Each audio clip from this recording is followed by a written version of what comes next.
Hi, this is Suzanne Dome, author of Empty Space, soon to release the sequel to that, Second Signal.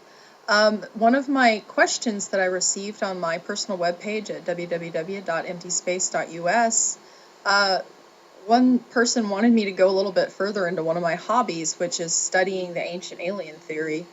And I'm excited about this because I love talking about this. When I was a kid, even my mom mentioned Chariots of the Gods to me, kind of subtly, and and it kind of stuck in my head.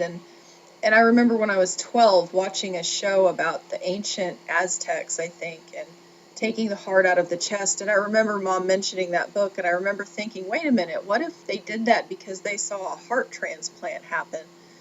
So the ancient alien theory has been something that's been with me for a really long time, and I just really enjoy uh, the current resurgence in uh, the popularity of it, because it's one of those subjects that's so taboo for some people and for some scientists that they're afraid to bring it up, that they automatically discount somebody who brings it up.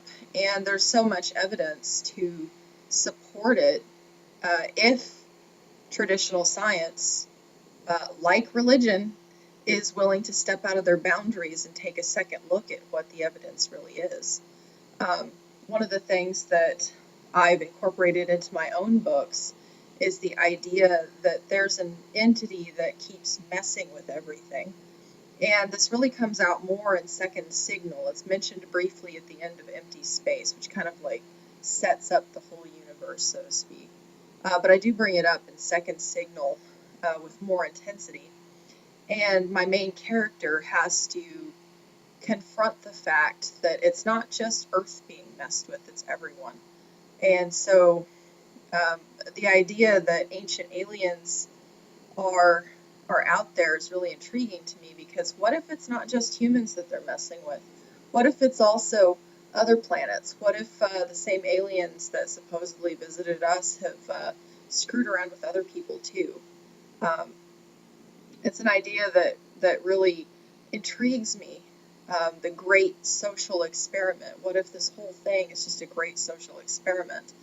Which is kind of what I set up for Earth in my books, was that Earth was a big social experiment after they got done playing with our genetics. Um, in terms of Ancient Aliens, the TV show, I think they're running out of ideas because they seem to be revisiting a lot of stuff. And there's some things that they say that I'm kind of like, yeah, no, that doesn't make sense. Um, I'm still leery about time travel and portals. But in terms of the possibility of dragons being spacecraft, or the wheels within wheels being spacecraft, that I really kind of follow in terms of its mechanical capacity and the way it's described. So there's a lot of stuff with the show that's good, though. Um, you can't not love Giorgio Sokolos's enthusiasm and ever growing hair. Every episode, I see that man's hair gets bigger and bigger and bigger. I actually saw him on some other show previous to the Ancient Alien series in 2010, where he had it slicked back nice and it wasn't all huge and Einsteinish. It makes me wonder if he's got the same Einstein fetish that I do. I have T-shirts. I'm nuts for Einstein. He's such a neat guy. But and the enthusiasm of Daniken, the main proponent of ancient alien theory, uh, is great. I still think that they may have kicked themselves in the teeth with making some of it kind of cheesy. Uh, and I think the best thing that has happened has been the professionals that have come in, the rock cutters and the machine tool experts, who have looked at this evidence and said, "There's no way we could have done this, even with our current technology. How could they have done it with copper and quartz chisels?" So I find that fascinating too. Archaeoastronomy I find really fascinating. I've read quite a bit of Zecharia Sitchin's work, and I know that a lot of people out here will say he's a fraud and debunk him. However, I've looked at some of those websites where they've said, oh, look, I can debunk him, but they don't mention anything specifically. They don't mention any sources. Um, some of the websites I've looked at trying to debunk him have not even been properly formally written, uh, presenting their sources in a works cited or citing any information that they've shown.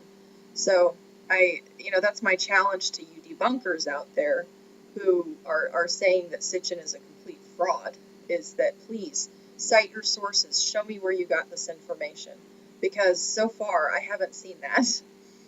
Sitchin, at least at the back of his book, cites all of his sources, whether he's interpreted correctly or not.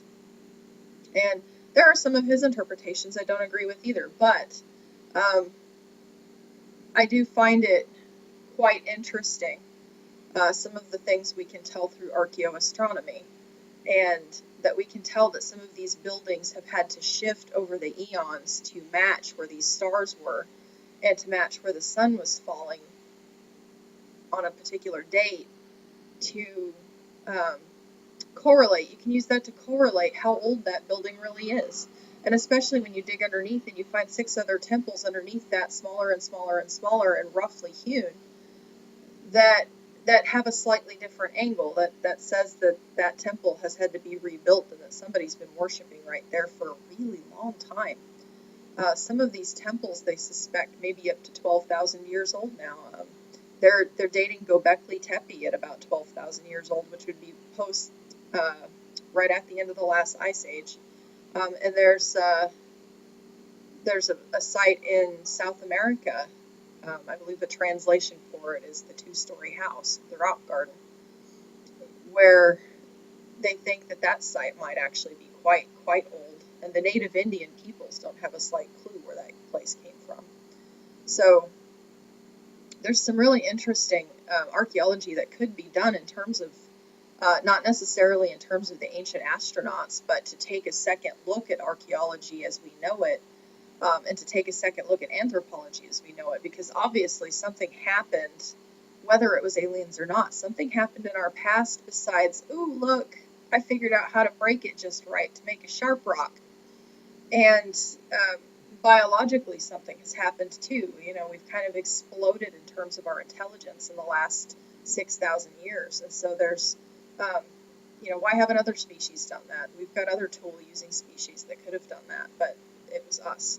So there's just some things that, could be looked at a second time, and as I said, not necessarily from the viewpoint of ancient aliens or ancient astronauts, but perhaps a pre-existing society that we have no record of. Perhaps it was buried by the Great Deluge. Perhaps all of that information was in the Alexandria Library, which obviously, or most of you probably know, has been lost for centuries, and nobody is even quite sure where to look for it. So I really think that in terms of ancient aliens, it could or should be sparking archaeologists to look harder. It should be sparking them to find more evidence of something, anything. I don't care if it's supporting ancient astronaut theory or not. Just move forward, because it seems like a lot of that field is stuck on an old idea that doesn't quite fly anymore with some new evidence that we're seeing. So, and they're not accepting change well. Neither is science. Science isn't accepting change well either. And there's so many new sciences out there, especially when you get in more towards the parasciences, electromagnetics, and some of the things people have done with magnets in the brain, and some of the things people have done where, like in England, when they've done studies to show that people who live in a house full of equipment end up suffering electromagnetic fatigue. This is all part of my paranormal studies of the ancient alien theory, and I find it fascinating how much of this mainstream scientists refuse to take seriously, when it could potentially open new doors to technologies that could make our lives so much better, or could potentially open up new ways of travel based on some of this research, and they just close themselves off to it. So Again, this is Suzanne Dome. I had my little chat on Ancient Aliens. I might get on here and talk about it again sometime if you have a specific question for me. Thank you for tuning in. And again, I can be found on Facebook, Google+, and Twitter, www.emptyspace.us. And my books can be found on Amazon and CreateSpace. Second Signal should be out in August, so be looking for that. And Empty Space is currently available. Special shout out to my friends Jason and Jana Petty. Been kind of keeping me from burning and deleting things as I go through in rewrites. So special thanks to them for keeping me sane. All right, this is Suzanne Dome signing off.